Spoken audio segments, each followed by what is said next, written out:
الحمد لله رب العالمين الرحمن الرحيم مالك يوم الدين إياك نعبد وإياك نستعين اهدنا الصراط المستقيم صراط الذين أنعمت عليهم غير المغضوب عليهم ولا الضالين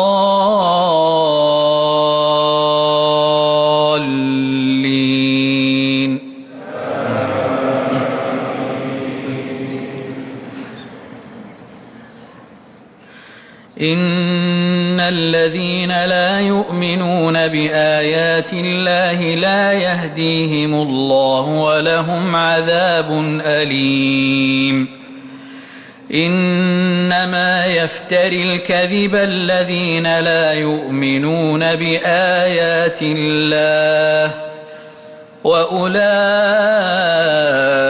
هم الكاذبون من كفر بالله من بعد إيمانه إلا من أكره وقلبه مطمئن بالإيمان ولكن من شرح بالكفر صدرا فعليهم غضب من الله ولهم عذاب عظيم ذلك بأنهم استحبوا الحياة الدنيا على الآخرة وأن الله لا يهدي القوم الكافرين أولئك الذين طبع الله على قلوبهم وسمعهم وأبصارهم وأولئك هم الغافلون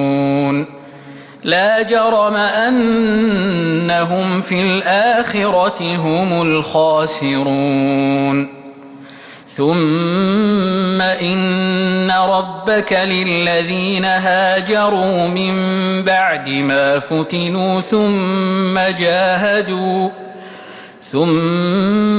جاهدوا وصبروا إن ربك من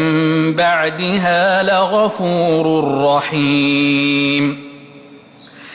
يوم تأتي كل نفس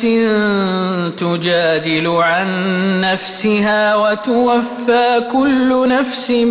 ما عملت وهم لا يظلمون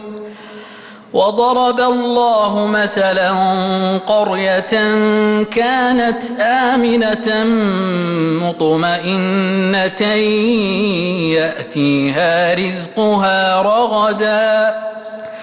يأتيها رزقها رغدا من كل مكان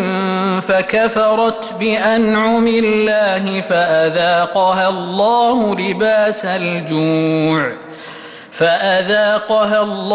لباس الجوع والخوف بما كانوا يصنعون ولقد جاءهم رسول منهم فكذبوه فأخذهم العذاب وهم ظالمون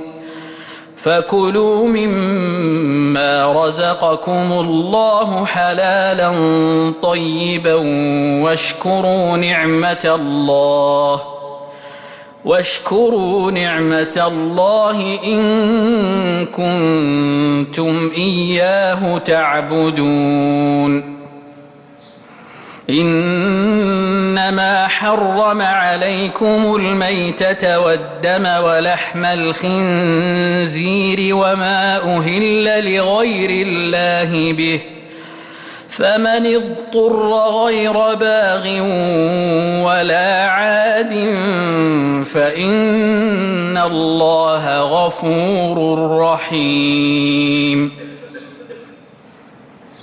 الله أكبر.